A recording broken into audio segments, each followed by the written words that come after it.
साहेबांच्या अध्यक्षतेखाली, तर त्या पत्रकार परिषदेला सुरुवात करताना थोडक्यात मी प्रास्ताविक या ठिकाणी मांडतोय. वंचित बहुजन आघाडी ही गेल्या वर्षभरामध्ये संपूर्ण महाराष्ट्रामध्ये एक पर्याय म्हणून एक राजकीय पक्षाच्या रूपामध्ये समोर आलेला आहे. महाराष्ट्रातील काँग्रेस राष्ट्रवादीचं आणि भाजप शिवसेनेचं जे काही राजकारण आहे त्या राजकारणाला छेद देत बहुजनांच्या मधील, वंचितांमधील समूहांना, जात समूहांना सत्तेमध्ये प्रतिनिधित्व मिळालं पाहिजे ही भूमिका आदरणीय बाळासाहेब आंबेडकरांनी घेतली. आजपर्यंत असं दिसतंय की महाराष्ट्रामधील 170 घराणी, 169 घराणी जी आहेत तेच आलटून पालटून सत्तेमध्ये असतात. एक मुलगा शिवसेनेत असतो तर बाप काँग्रेसमध्ये असतो, चुलता राष्ट्रवादी काँग्रेसमध्ये असतो आणि पुतण्या भाजपमध्ये असतो. असं घराणीशाहीचं, नात्यागोत्याचं, पावणे रावळ्याचं सरकार या ठिकाणी काम करताना दिसतंय. आणि मग अशा परिस्थितीमध्ये जे काही मायक्रो ओबीसी आहेत, ज्या काही छोट्या छोट्या लहान लहान जाती आहेत, त्या जातीमध्ये लोकांना कधीही आमदार बनता येणार नाही, कधीही खासदार बनता येणार नाही, कधीही जिल्हा परिषदेचं सदस्य बनता येणार नाही, सभापती बनता येणार नाही, अशी एक राजकीय परिस्थिती आपल्या महाराष्ट्रामध्ये निर्माण झालेली आहे. आणि म्हणून आदरणीय बाळासाहेब आंबेडकरांनी सत्तेचं सामाजिकीकरण झालं पाहिजे, लोकशाहीचं सामाजिकीकरण झालं पाहिजे आणि खऱ्या अर्थानं सामाजिक लोकशाही, राजकीय लोकशाही आणि आर्थिक लोकशाही निर्माण झाली पाहिजे. यासाठी वंचित बहुजन आघाडीचा प्रयोग महाराष्ट्रामध्ये राबवलेला आहे. या प्रयोगाला अक्षरशः महाराष्ट्रातील जनतेने डोक्यावर घेतलेला आहे आणि महाराष्ट्रामध्ये लाखोंच्या संख्येनं जनसमुदाय प्रकाश आंबेडकरांच्या नेतृत्वाखाली या वंचित आघाडीकडे आलेले आहेत. लाखो लोक येत आहेत, स्वतःच्या खर्चाने येत आहेत, स्वतःचा वेळ काढून येत आहेत, जेवण बांधून घेऊन येत आहेत आणि प्रस्थापितांची झोप उडवणारी एक एक सभा महाराष्ट्रामध्ये सातत्यानं होताना दिसत आहे. तर ही एक राजकीय चळवळ उभी राहताना, या राजकीय चळवळीचा इलेक्शनला सामोरं जाताना नेमका जाहीरनामा काय आहे ही उत्सुकता सगळ्यांनाच लागलेली आहे. कारण गेल्या इलेक्शनमध्ये एक भाजपचा जो 56 इंच छातीचा जो चौकीदार आहे, ज्याला आता चोर आहेस म्हणतात, त्यानं सांगितलं होतं की आम्ही 15 लाख रुपये देणार. आता राहुल गांधी जे जानव घालून फिरतात अलीकडच्या काळामध्ये, त्यांनी सांगितले की आम्ही 72,000 रुपये गरिबांना देणार. एक जण 15 लाख रुपये देतो म्हणतोय, दुसरा 72,000 रुपये देतो म्हणतोय. अशा काळामध्ये आणि अशा सगळ्या परिस्थितीमध्ये प्रकाश आंबेडकर नेमकं काय देणार आहेत याची उत्सुकता सगळ्यांनाच लागलेली असणार आहे. आणि ती उत्सुकता जास्त न ताणता आम्ही ती जाहीरनाम्यामध्ये लिखित रूपात आणलेली आहे. खरं तर हा जाहीरनामा हा समग्र जाहीरनाम्याचा एक अंश म्हणून आम्ही तुमच्यासमोर आज सादर करणार आहोत. समग्र जाहीरनामा हा जवळपास 40 ते 48 पानांचा आहे आणि तो आजच्या 2020च्या आणि अत्यंत फास्ट अशा जीवनशैलीमध्ये लोक किती सिरियसली वाचतील असा सगळा मुद्दा असल्यामुळं आम्ही या जाहीरनाम्याचं डिजिटल व्हर्जन काढणार आहोत. या जाहीरनाम्याचं PDF फाईल करून आम्ही सोशल मीडियावरून त्या व्हायरल करणार आहोत. पण पत्रकार बांधवांसाठी मात्र आम्ही प्रिंटमध्ये छोटासा 4 पानांचा जाहीरनामा, 5 पानांचा जाहीरनामा आम्ही आणलेला आहे. या जाहीरनाम्यावर जे काही मुखपृष्ठ आहे त्याच्यावर महाराष्ट्राचा नकाशा दिसतोय आणि लोकांच्या भुवया उंचवल्या जाऊ शकतात की लोकसभेचं इलेक्शन आहे आणि देशाचा नकाशा न टाकता यांनी महाराष्ट्राचा नकाशा का टाकलाय. तुम्ही नंतर प्रश्न विचारणार, आधीच मी तुम्हाला उत्तर देतोय. कारण महाराष्ट्रामध्येच वंचित बहुजन आघाडी लढाई लढत आहे, इलेक्शन लढत आहे आणि त्यामुळे आमचा फोकस महाराष्ट्र आहे. आमचं विजन हे इंटरनॅशनल आणि नॅशनल जरी असलं तरी आम्हाला महाराष्ट्रातच आज राजकीय पर्याय म्हणून उभं राहायचं आहे आणि भविष्यामध्ये देशभर पसरायचं आहे. म्हणून आम्ही आमची भूमिका स्पष्ट असल्यामुळं आम्ही आमच्या मुखपृष्ठावर हा महाराष्ट्राचा नकाशा छापलेला आहे. आणि सगळ्यात महत्वाचे म्हणजे एका ओळीत जर सांगायचं म्हटलं आमचा जाहीरनामा काय आहे, तर आम्ही एक ब्रीद वाक्य केलेलं आहे की संविधानाचा सरनामा हाच आमचा जाहीरनामा. म्हणजे आमचा जाहीरनामा काय आहे तर भारताचं प्रियांबल जे आहे, प्रस्ताविका जी आहे संविधानाची, तो सरनामा हाच आमचा जाहीरनामा आहे. आणि त्या सरनाम्यामध्ये संविधान देशाप्रती अर्पण होताना जे काही वचन दिलेलं होतं त्या वचनाप्रती आम्ही प्रामाणिक आहोत. त्यामुळे आम्ही अशा काही शब्दबंबाळ, लोकप्रिय, आमिष दाखवणाऱ्या अशा काहीही घोषणा न करता, पॉप्युलर घोषणा न करता जनतेच्या प्रश्नांना भेटण्याचा प्रयत्न केलेला आहे. या संदर्भामध्ये या ठिकाणी वंचित बहुजन आघाडीच्या प्रवक्त्या धर्मसंगी रमा गोरख या ठिकाणी उपस्थित आहेत. यानंतर आमच्या वंचित बहुजन आघाडीचे राष्ट्रीय प्रवक्ते आदरणीय लक्ष्मण माने साहेब आहेत, हे याबद्दल तुम्हाला सविस्तर मांडणी करतील, भूमिकेची मांडणी करतील. परंतु जे काही प्रास्ताविक जे काही अपेक्षित होतं ते मी तुमच्या समोर मांडलेलं आहे. आणि मला असं वाटतं की यानंतर तर यानंतर भूमिकेचं जी काही मांडणी करायची आहे ते आदरणीय आमदार, माजी आमदार लक्ष्मण माने साहेब आपल्यासमोर करतील.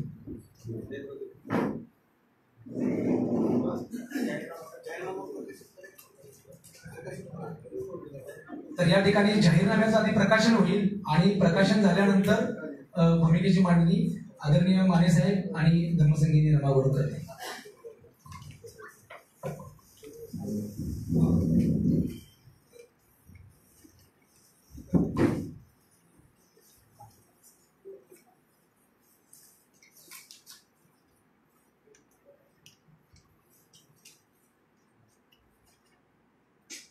वंचित बहुजन आघाडीचा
सर्व पत्रकार मित्रांचं वंचित बहुजन आघाडीच्या वतीनं मी तुमचं स्वागत करतो. आणि जाहीरनाम्याच्या संबंधी थोडंसं मनोगत व्यक्त करतो. आज शेवटची तारीख आहे जाहीरनामा प्रसिद्ध करण्याची इलेक्शन कमिशनची. त्याच्यामुळे आता जसा आपल्या हातात तो जाहीरनामा आलेला आहे तसा तो स्वीकार आहे, परंतु तो फार घाई गडबडीत केलेला आहे. कारण त्याची डेट आज नाही करता आली तर गव्हर्नमेंटला इलेक्शन कमिशन कंपल्शन की ते जाहीरनामा या तारखेच्या प्रसिद्ध व्हायला. त्याच्यामुळं आम्ही काहींना हा जाहीरनामा प्रसिद्ध करतो.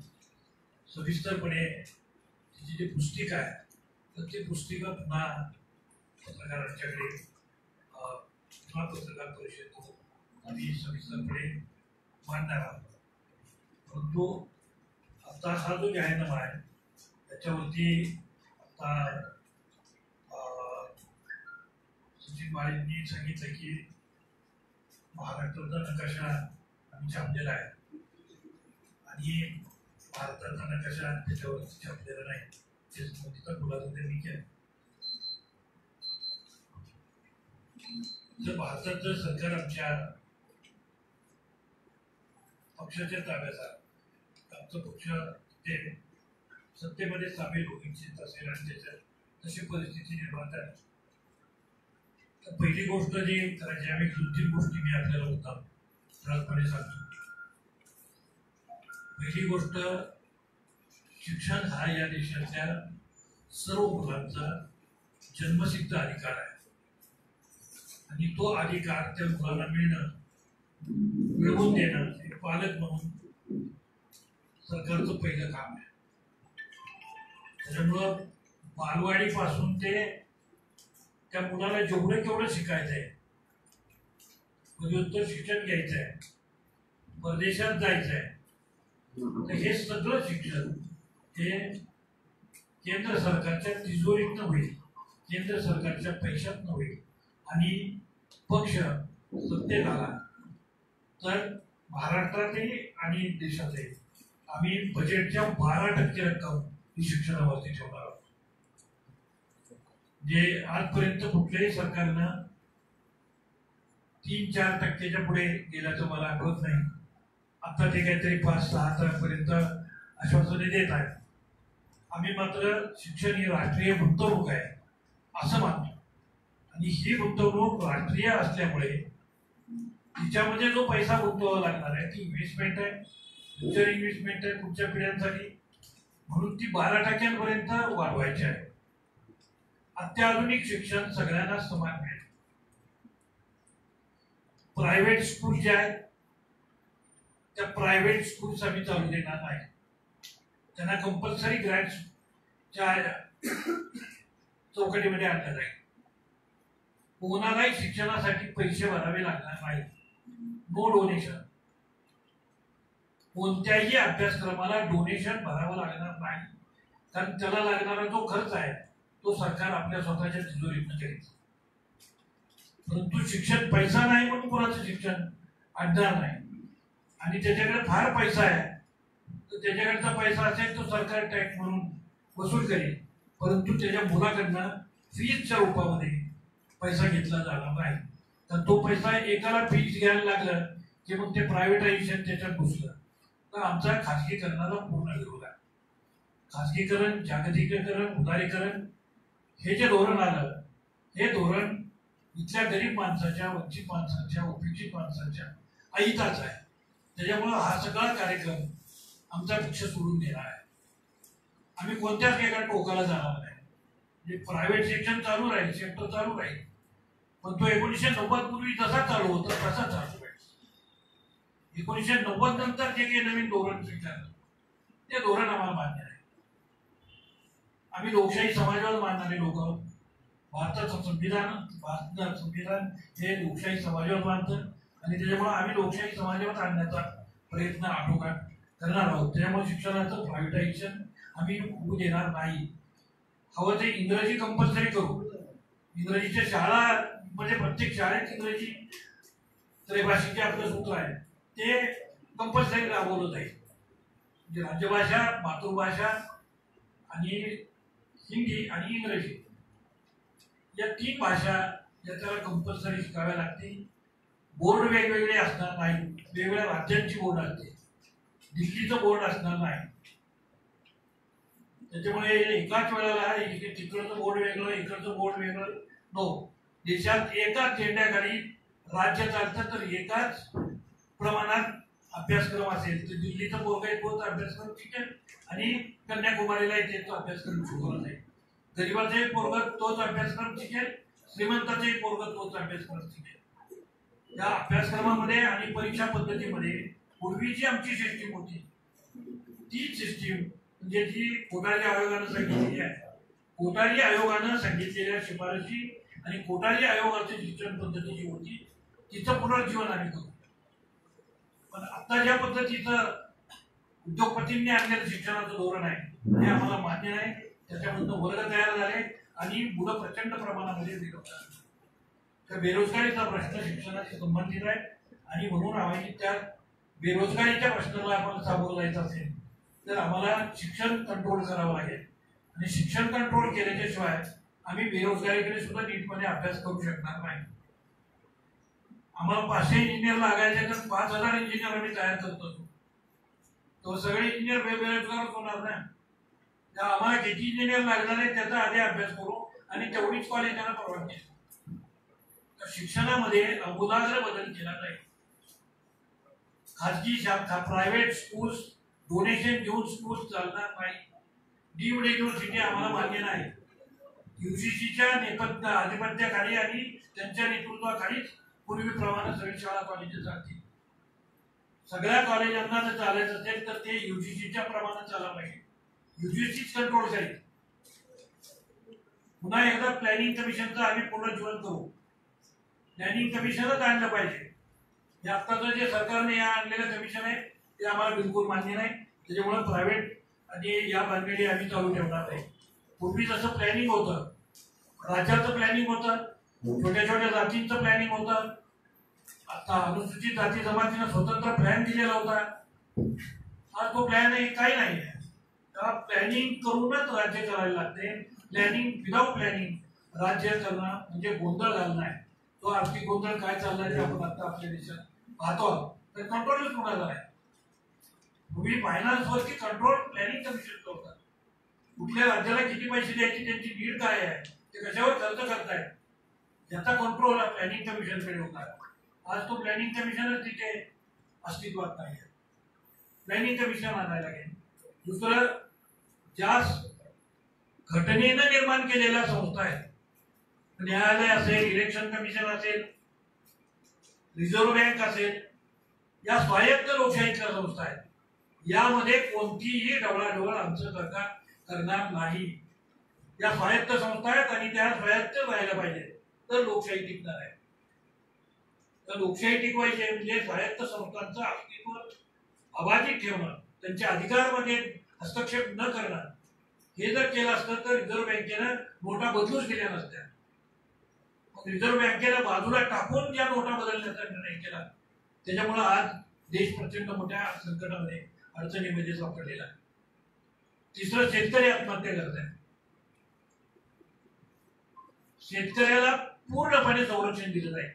शेती हा उद्योग समजून त्याला संरक्षण दिलं जाईल. आणि कृषी उत्पादन जे आहे त्याच्यावर आधारित असलेली कारखानदारी ही मोठ्या प्रमाणामध्ये सहकारामध्ये आम्ही सुरू करू. सहकाराचं पुन्हा पुनर्जीवन केलं जाईल. हा जो सगळा सहकार मोडून टाकण्याचं काम चाललेलं आहे, हे दुरुस्त केलं जाईल आणि सहकाराचं पुनर्जीवन केलं जाईल. सहकारी चळवळ पुन्हा एकदा शक्तिमान केली जाईल. तिच्यासाठी एकाच 9 या प्रमाणामध्ये भांडवल दिलं जाईल. अगदी बेरोजगार पोरांना स्वतःचे उद्योग काढायचे असतील तर ते उद्योग ते काढू शकतील. आणि शेतकऱ्याला 2 वेळा सबसिडी दिली जाईल. एकदा जून महिन्यात, मे महिन्यामध्ये त्याच्या खात्यावर पैसे जमा होतील 6,000 रुपये एकरी. आणि 5 एकराच्या आतल्या शेतकऱ्याला, सर्वांना नाही, 5 एकराच्या आतला जो शेतकरी आहे, मार्जिनल फार्मर जो आहे, त्याला 6,000 रुपये हे एकरी जून महिन्यामध्ये त्याच्या खात्यावर जमा होतील. आणि त्यानंतर नोव्हेंबरमध्ये त्याच्या खात्यावर जमा होतील. वर्षातनं 2 वेळा 6,000 रुपये त्याच्याकडे त्याला दिले जातील. त्याची वसुली नाही, त्याला व्याज नाही. ही सरकारची सबसिडी असणार आहे. आणि ही सबसिडी ही शेतकऱ्याला मिळण्याची गरज आहे. कारण बियाणं खरेदी करण्यापासून मेहनतीची कामं करायला शेतकऱ्याला जून मध्ये पैसा लागतो. जेव्हा तो शेतकरी हा सावकाराकडे जात असतो, तेव्हा त्याला सावकाराकडे जायला लागतं, कामाचं नाही. याच्यासाठी मुख्यतः जून मध्ये पहिल्यांदा पैसे दिले जाते. आणि त्यानंतर नोव्हेंबरमध्ये जेव्हा खरीपाची लागवड आणि हे सगळं चालू होतं, त्यावेळेला दुसऱ्या सीझनला पैसे दिले जाते. एकही शेतकरी आत्महत्या करणार नाही याची व्यवस्था केली जाईल. शेतीच्या मालाचं उत्पादन आणि त्याची किंमत हे स्वतंत्रपणे आयोग नेमून त्याची किंमत ठरवली जाईल. पीकवार किंमत ठरवली जाईल. आणि एका पिकाचा या वर्षी अमुक दर, रोज पुढच्या वर्षी तमुक दर, सरासरी काढून दर ठरवतो, अजिबात नाही. ज्या सीझन मध्ये जो सीझन जसा पिकला, जसा बाजारात आला, तसं त्याचं ग्रेडेशन होऊन शेती उत्पन्न बाजार समित्यांच्या मार्फत हा उद्योग होईल. शेती उत्पन्न बाजार समित्यांचं पुनर्जीवन केलं जाईल. त्यांना ताकद दिली जाईल. आणि प्रत्येक ठिकाणी ही कोल्ड स्टोरेज केली जाते शेतकऱ्यांच्यासाठी मोफत. दुसरं, शेतकऱ्यांच्यासाठी लाईट फुकट दिली जाईल. वाऱ्याची वरती लाईट तयार होते, पाण्यातनं लाईट तयार होते आणि सूर्यप्रकाशातनं लाईट तयार होते. या तिन्ही ऊर्जा स्रोतांचा आम्ही प्रचंड वापर करू, गावोगाव वापर करू आणि गाव स्वावलंबी करू. वीज बाहेरला विकत घ्यावी लागणार नाही याची व्यवस्था शेतकऱ्यांच्या घरी होईल. याच्यासाठी लागणारी जी सबसिडी आहे, ती सबसिडी ही सरकार स्वतःच्या तिजोरीतनं करून देईल. कारण हे जे ग्रेडिंग चाललेलं आहे आता, ज्या पद्धतीचं किंवा ज्या पद्धतीने लाईट 10 तास शेतकरी जातात, पंप सगळे जळतात, दरवेळी शेतकऱ्याचे नुकसान प्रचंड. आठवड्यातनं 3 वेळा त्याला लाईट मिळते, उरलेली 4 दिवस त्याला लाईटच मिळत नाही. रात्री लाईट असते. रात्री शेतकरी शेतामध्ये पाणी धरायला गेला गाडी धरायला गेला तर विचू काढण्याची भीती असते. दररोज सिव्हिल हॉस्पिटलला बघा 4-2 शेतकरी केवळ साप चावले म्हणून मारतात. त्याचं कारण अतिशय पाणी झालं जातं. ही पद्धती होता कामाची नेमून त्याला 24 तास अखंडितपणे लाईट पुरवली जाईल आणि त्या लाईटीचं उत्पादन हे या पद्धतीनं केलं जाईल. सूर्यप्रकाश प्रचंड आहे त्याचा वापर केला जाईल, वारं प्रचंड आहे त्याचा वापर केला जाईल. या मार्गानेच लाईट आणि पाणी या तिन्ही मार्गाने लाईट निर्माण करण्याचं काम हे भारत सरकार करेल आणि आमचं सरकार आलं तर त्याची लाईट शेतकऱ्याची फ्री ऑफ कॉस्ट आम्ही त्याला देण्याचं योजना आमच्या या जाहीरनाम्यामध्ये देतो. असे जे शेतकऱ्यांच्या कल्याणाचे प्रश्न आहेत, मागासवर्गीयांच्यासाठी ज्या पैसे नियोजन केलेली होती त्यांच्या लोकसंख्येच्या प्रमाणामध्ये प्लॅनिंग कमिशन पैसे ठेवले पाहिजेत आणि ते त्यांच्यावरतीच खर्च केले पाहिजेत. ते कोणत्याही कारणासाठी दुसऱ्या खात्यांकडे वर्ग करता येणार नाही. ज्यांना पैसे दिलेले आहेत त्यांच्याच नावावरती ते पैसे राहतील आणि त्यांच्याच विकासासाठी खर्च होतील. आता आपण पाहिलं तर यांचे पैसे काढून कुठे ग्रंथालय बांधा, कुठे पुतळे मोठे मोठे उभे करा, स्मारक उभी करा, बाबासाहेबांचं स्मारक उभं करायचं आणि आमच्याच खात्यावरचे पैसे काढायचे. हे अधोरला झाला. याच लोकांच्या उदरनिर्वाहाच्यासाठी त्यांना उभं राहता यावं म्हणून पैसा दिला आणि तो पैसा काढून तुम्ही बाबासाहेबांचं लंडनचं घर घेतलं. बाबासाहेबांचं लंडनचं घर घेतलं आता मला आनंद आहे, पण ते आमच्या खिशातले पैसे घेतले तर आमच्याच माणसाचा पुतळा उभा केला किंवा आमच्याच माणसाचं घर घेतलं. हे असं काय केलं?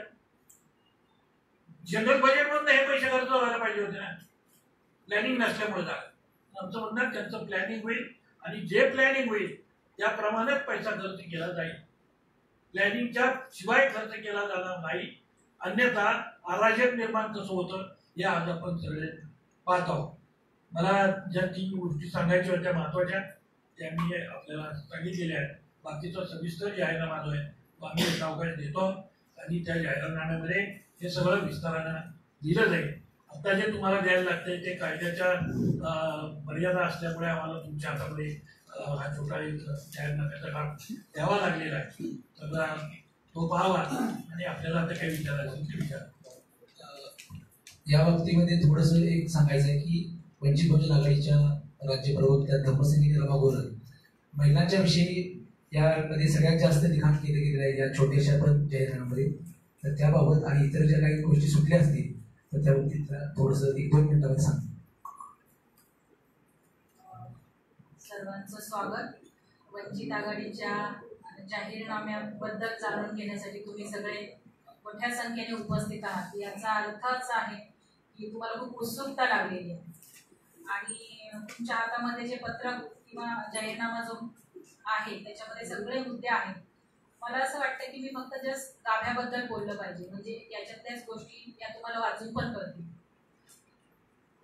जे प्रस्थापित पक्ष आहेत त्यांना राज्य चालवण्याची कल्याणकारी चौकट पण आता पेलवत नाही.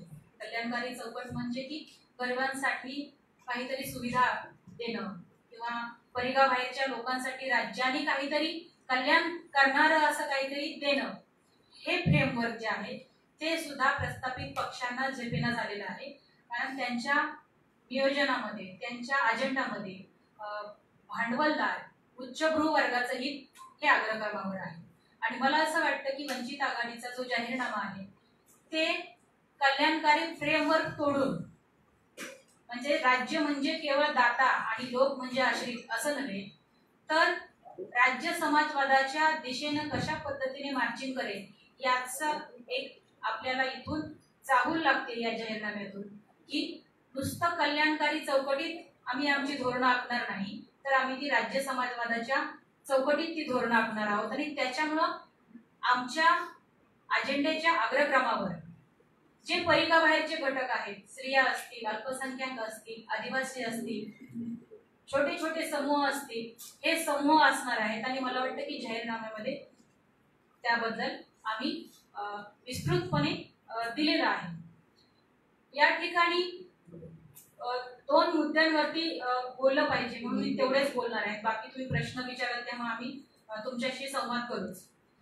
की प्रामुख्याने या देशामध्ये 50% ज्यांची लोकसंख्या आहे अशा स्त्रियांच्या बाबत काय प्लॅनिंग आहे? आणि खरं म्हणजे आम्ही जाहीरनाम्यामध्ये असं म्हणतो की आम्ही स्त्रियांसाठी हे करू, म्हणजे स्त्रियांसाठी अमुक अमुक योजना आखू, हा हेतू नाहीये, तर स्त्रियांच्या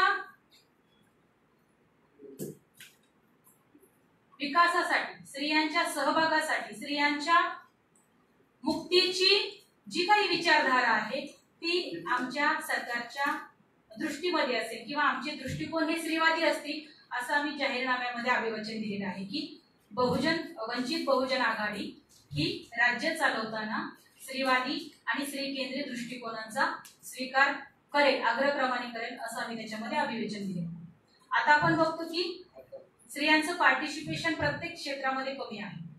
मुद्दा सहभागाचा नाही तर दृष्टीचा पण अभाव आहे आणि म्हणून आम्ही असं मानतो की स्त्रियांचा विकास करणं किंवा स्त्रियांसाठी काही धोरणं आखणं हा स्त्रियांचा मुद्दा नाही तर एकूण समाजाच्या विकासाचा तो प्रश्न आहे. आणि म्हणून त्याच्यासाठी स्त्रियांचा सहभाग वाढावा म्हणून, स्त्रियांची भागीदारी वाढावी म्हणून आणि स्त्रियांचं नेतृत्व पुढे यावं म्हणून वंचित आघाडी उचित अशी धोरणं घेईल. आणि या क्षेत्रामध्ये जसं की आपण म्हणतो की संविधानाने आपल्याला हे अभिवचन दिलं की कलम 13 असं सांगतं आपल्याला की आजपासून संविधानाच्या समतेच्या गाभ्याला बाधा येईल असं कुठलीही रूढी परंपरा कायदा शिल्लक राहणार नाही. पण मला असं वाटतं की आपण बघतोय की स्त्रियांचे लढे आता एक नागरी हक्कासाठीच लढे सुरू आहेत, म्हणजे मंदिरात येऊ देण्यासाठी किंवा छोट्या छोट्या गोष्टींसाठी ज्या खरं तर म्हणजे सिव्हिल राईट साठी स्त्रियांचे आता लढे सुरू आहेत. ही खूप लाजिरवाणी गोष्ट आहे. म्हणून हे मुद्दे लक्षात घेता स्त्रियांच्या शोषणाची मुळं कशामध्ये आहेत, त्यांची मुक्तीचे मार्ग काय असू शकतील, याच्यासाठी आम्ही असं म्हणतोय की संशोधन, प्रशिक्षण आणि प्रबोधन या 3 टप्प्यामध्ये बहुजन वंचित आघाडी अग्रक्रमाने धोरण आखेल.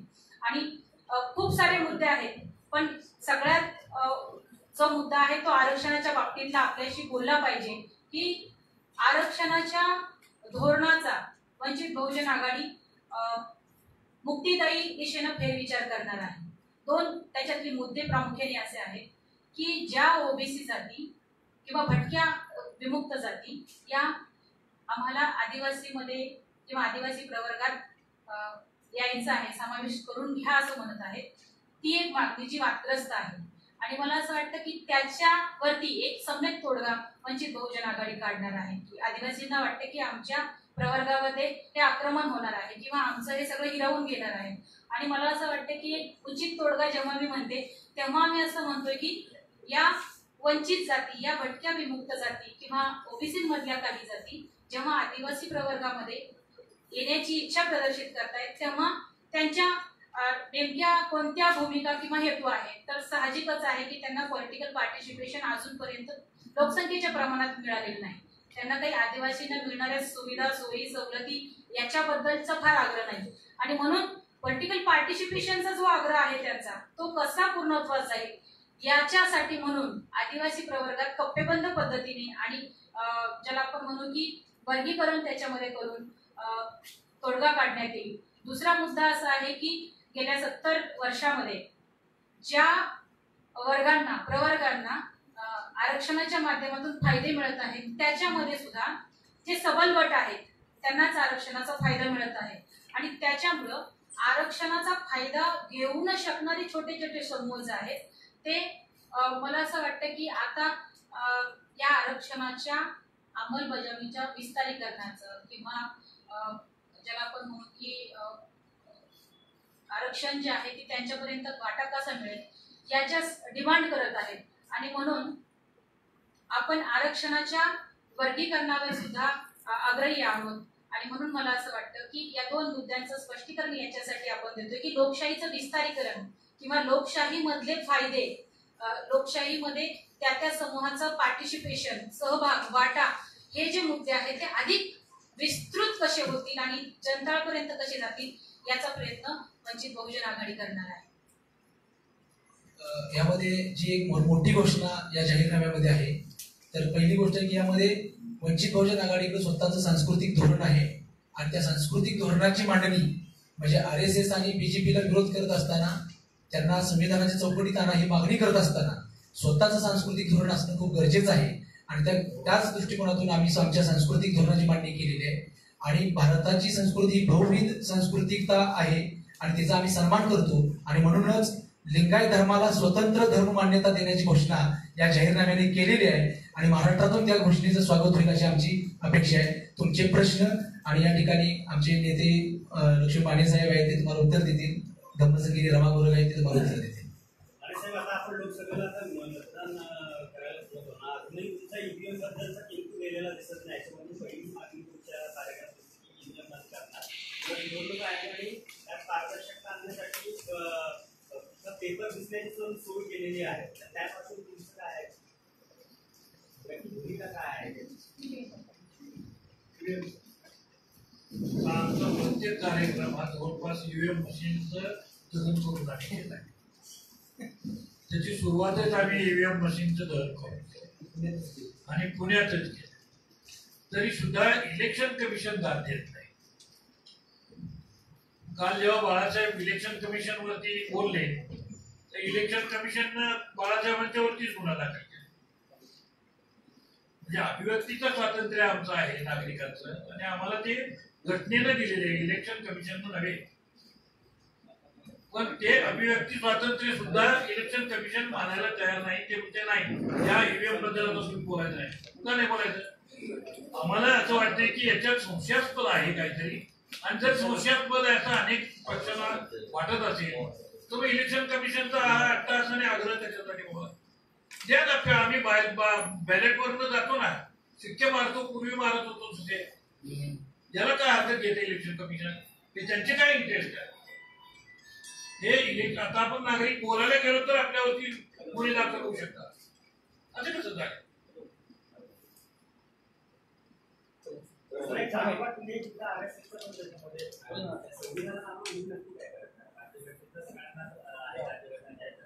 अडचण तीच आहे की आपण सगळे नागरिक आहेत ते भारतीय राज्यघटनेच्या प्रमाणे चालणारे आहोत, कायद्याप्रमाणे चालणारे आहोत. आपण भारताचा तिरंगा ध्वज मानतो, आपण भारताचं संविधान मानतो, आपण अशोक चक्र मानतो, आपण राष्ट्रगीत मानतो. RSS यातलं काहीच मानत नाही. RSS घटना मानत नाही, RSS तिरंगी झेंडा मानत नाही, RSS राष्ट्रगीत मानत नाही. आणि हे आम्ही मान्य करू असं त्यांनी 1949 ला गांधींच्या खुनाच्या नंतर 1949 ला RSSनं त्यावेळचे त्यांचे जे गोळवलकर गुरुजी होते त्यांनी लेखी पत्र दिलेलं आहे पंतप्रधानांना की हे सगळं आम्ही मान्य करू. आणि त्यानंतर त्या पत्राची याची जो काही कायद्यानं दखल घेऊन बंदी करायला पाहिजे होती ती न करता गेली 70 वर्षे तसाच गोल चालू आहे. आणि ही संस्था रजिस्टर नाही, ऑडिटेड नाही. आपल्याला साधी बालवाडी सुरू करायची तर ते रजिस्टर करायला लागते. आणि एवढ्या लाखो लोकांचा लाखो हजारो कोटींचा टर्नओव्हर असलेलं सगळं रजिस्टरच नाही. हे अँटी कॉन्स्टिट्युशनल नाही का? हा राष्ट्रद्रोह नाही का? यांना त्या चौकटीत आणा असं आमचं म्हणणं आहे. बंदी करा अशा मागणी करीत नाही आहे आणि बंदीवर आमचा विश्वास नाही. त्यांना लोकशाहीकरण त्यांचं करणं, त्यांना सभासद कुणी नाही, RSSला सभासद नाही, सभासद केले पाहिजे, निवडणुका केली पाहिजे, निवडून प्रतिनिधी आला पाहिजे. जर ते पक्षाला सगळ्या बंधनकारक आहे तर RSS अशी कोण लागून गेली संघटना तिला या सगळ्यात सूट आहे?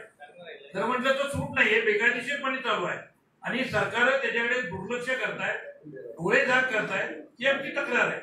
म्हणून आम्ही म्हणतोय त्यांना संविधानाच्या चौकटीमध्ये आणलं पाहिजे. ठीक आहे, बाईट आम्हाला बाकी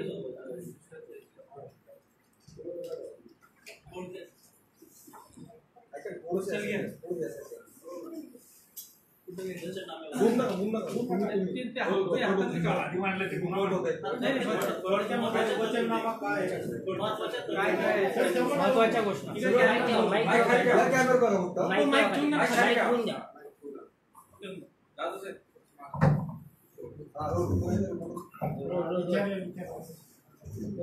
हा जाहीरनामा हा मुख्य जाहीरनाम्याचा छोटासा अंश आहे. त्याच्यामुळे याच्यातल्या सर्व गोष्टी काही आम्हाला मांडता आल्यात नीटपणे असं नाही, सविस्तरपणे आम्ही मांडतो. पण इलेक्शन कमिशनची डेट आहे, त्याच्यामुळे आम्हाला तो जाहीर करावा लागतोय. हा पहिला मुद्दा करतो. दुसरं, आम्ही या जाहीरनाम्यामध्ये जे काही सांगतोय देशाला, हे सांगतो की आम्ही कुठल्याही परिस्थितीमध्ये एज्युकेशन फ्री ऑफ कॉस्ट करणार सर्व जाती धर्मातल्या मुलांना. तो कुठल्या आईबापाच्या पोटी जन्माला आलाय याचा काही मतलब नाही. तो इथे जन्म देण्यात घेतलेला आहे, त्याचं शिक्षण करणं ही सरकारची जबाबदारी आहे. तो कुणाचा श्रीमंताचा मुलगा असो का गरीबाचा मुलगा असो, त्याचं शिक्षण हे फ्री ऑफ कॉस्टच होईल. एक, शिक्षणाचं खाजगीकरण होणार नाही. शिक्षणामध्ये कुठल्याही प्रकारचा भेदभाव राहणार नाही, विषमता राहणार नाही. शिक्षणामध्ये सगळ्यांना एकच परीक्षा आणि एकच अभ्यासक्रम राहील. म्हणजे बालवाडीपासून ते पोस्ट ग्रॅज्युएशन पर्यंत जेवढं त्यांना शिकायचं पोरांना तेवढं शिकता येईल आणि त्याच्यासाठी पैसे द्यावे लागणार नाही. म्हणजे आपण त्याच्याकडनं पैसे घेण्याचा विषयच येत नाही. तर शिक्षण पोपत राहील. दुसरं, हाही अभ्यास केला जाईल की किती डॉक्टर पाहिजे, किती इंजिनियर पाहिजे, त्याचं प्लॅनिंग केलं जाईल. आणि भाराभर कॉलेजेस त्या त्या विषयांची काढून नुसती गर्दी वाढवली जाणार आहे. आम्हाला 1000 डॉक्टर पाहिजे तर 1000 डॉक्टर वर्षाला बाहेर पडतील एवढीच व्यवस्था होईल, तीच केली पाहिजे. अदरवाईज बाजारामध्ये इंजिनियरची इतकी गर्दी हे विचारायचं काम नाही. 500-300 रुपयाला इंजिनियर मिळतो. ठीक आहे, पहिले प्लॅनिंग आहे का? आमचं म्हणणं असं आहे की आम्ही प्लॅनिंग करू, एज्युकेशनचं प्लॅनिंग करू आणि देशाचं प्लॅनिंग कमिशनचं पुनरुज्जीवन करू. देशाच्या जेवढ्या म्हणून राज्यघटनेने संरक्षित केलेल्या संस्था आहेत, या आमची प्रॉपर्टी आहे देशाची. न्याय व्यवस्था असेल, इलेक्शन कमिशन असेल, किंवा तुमचं प्लॅनिंग कमिशन असेल, किंवा UGC असेल, किंवा रिझर्व्ह बँक असेल, हे आमच्या देशाची प्रॉपर्टी आहे. तर आम्हाला अभिमान आहे की हे आमच्या कॉन्स्टिट्यूशननं संरक्षित केलेलं आहे. का ते त्याला कुठेही धक्का लागणार नाही याची व्यवस्था आम्ही पुन्हा करू. प्लॅनिंग कमिशनचं पुनरुज्जीवन होईल. खाजगी डीम्ड युनिव्हर्सिट्या आम्हाला मान्य नाही, खाजगीकरण आम्हाला मान्य नाही, जागतिकीकरण आम्हाला मान्य नाही. आणि जे खाऊच्या धोरण जे आहे हे धोरण उदारीकरणाचं आम्हाला मान्य नाही. आम्ही भारतीय लोक, भारताचं संविधान, हे संविधान आणि त्याची प्रास्ताविका हाच आमचा जाहीरनामा आहे. त्याच्यामुळे भारताचं स्टेट सोशलिझम जो आहे तो स्टेट सोशलिझम भारताने स्वीकारलेला आहे आणि तो राज्य समाजवाद ते समाजवाद हा आम्ही स्वीकारलेला आहे. त्याप्रमाणे आम्ही ती वाटचाल चालू राहील. आम्ही खाजगी भांडवलदार राहतीलच, पण त्याचबरोबर सहकारी संबंध उद्योगधंदे जे बंद पाडले गेले त्याचं आम्ही पुनरुज्जीवन करू. शिक्षणाचं जसं पुनरुज्जीवन केलं जाईल, शिक्षण सार्वत्रिक केलं जाईल, त्याच पद्धतीनं सहकार सुद्धा सार्वत्रिक केला जाईल. सहकाराचं सुद्धा आम्ही सार्वत्रिकरण आणि मोठ्या प्रमाणामध्ये जाणवितो. सावकारी कायद्यानं नष्ट करू. आज सावकारीचे जे काही परवानगी मिळतात त्या परवाने आम्ही देणार नाही, ते बंद करू. कुणालाही सावकार लायसन घेऊन सुद्धा सावकारी करता येणार नाही. त्याला कोऑपरेटिव्ह इन्स्टिट्यूटला पर्याय आणि तो पर्याय चव्हाण साहेबांनी दिलेला होता. सहकाराचं जाळं आपल्या राज्यामध्ये तर प्रचंड देशभरापेक्षा राज्यामध्ये विणले गेलेलं होतं, त्यात सारं उद्ध्वस्त झालेलं आहे. पुन्हा ते नीट करायला हवं तर पोरांना रोजगार मिळणार आहे.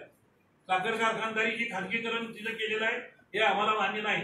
जे खाजगी कारखाने केलेले आहेत ते खाजगी कारखाने पुन्हा आम्ही शेतकऱ्यांच्या मालकीचे करू आणि ते शेतकऱ्यांच्याच मालकीचे राहतील याची व्यवस्था करू.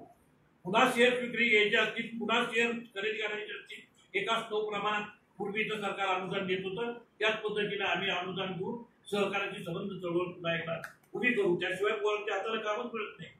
प्रचंड मोठी एम्प्लॉयमेंट आमची सहकारामध्ये होती जी आम्ही बंद केल्यामुळे पोरं आज लाखोनं बेरोजगार होत आहेत. इंडस्ट्रीजवरती जो आम्ही भर दिलाय तो इंडस्ट्रीज आमची ऍग्रिकल्चर इंडस्ट्रीज महत्वाची आहे. शेती हा व्यवसाय देशाच्या पुढे महत्वाचा आहे. त्या शेतीचा उद्योग, शेतीला उद्योगाचा दर्जा दिला जाईल. उद्योगधंद्याकडे पैसे जे जात आहेत ते का जात आहेत आम्हाला कळतंय. तर ते बंद करायचे असं नाही, पण त्याला मर्यादा आणली येतील. आणि तिसरी गोष्ट श्रीमंतांची रेख ठरवू. गरीबाची रेख जर ठरवली आहे तर श्रीमंताची नको का ठरवायला. ती इतके तुझ्याकडे गाड्या असला की तू श्रीमंत, त्याच्या पुढे तुला नाही करता येणार. आणि करायला गेलं तर तुला फार मोठा हेवी टॅक्स भरावा लागेल, हे करावं लागेल. दुसरं जातवार जनगणना केली पाहिजे तर कळेल की कोणाची जमात किती आहे, कोणाला काय मिळते आणि कोणाला काय मिळतं. लिंगायत धर्माची किंवा लिंगायत समाजाची वागणी त्यांचा स्वतंत्र धर्म आहे. आम्हाला ही भूमिका मान्य आहे लिंगायत समाजाची, त्यामुळे लिंगायत हा स्वतंत्र धर्म म्हणून आम्ही त्या धर्माला मान्यता देणार आहोत. तिसरा प्रश्न पर्यावरणाचा आहे, म्हणजे जल, जंगल, पाणी ही एवढी ती राष्ट्रीय संपत्ती आहे, ही कुणाच्या बापाची संपत्ती नाही. सगळ्या खाणी या आदिवासी पट्ट्यांमध्ये आहे, आदिवासींच्या संबंध प्रदेशामध्ये आहे, तर आदिवासीच्या सगळ्यांपासून वंचित आहे. त्या आदिवासींच्या जमिनीचे कायदे बदलणं, तिथल्या मान्यतेचे कायदे बदलणं आणि आदिवासीच्या हाताला रोजगार कसा मिळेल, त्याचं कुपोषण होत राहील ते कसं थांबेल, त्याच्यासाठी आमचं सरकार प्रयत्न करेल. आदिवासींच्या जमिनीच्या साठीचे कायदे बदलले जातील, फॉरेस्ट ऍक्ट मध्ये बदल केले जातील. कारण ब्रिटिशांनी जो फॉरेस्ट ऍक्ट केला तो त्यांच्या सोयीसाठी केला होता, त्यांना तिथलं उचलून परदेशी न्यायचं होतं, आम्हाला कुठं न्यायचं आहे. ठीक आहे. थँक्यू.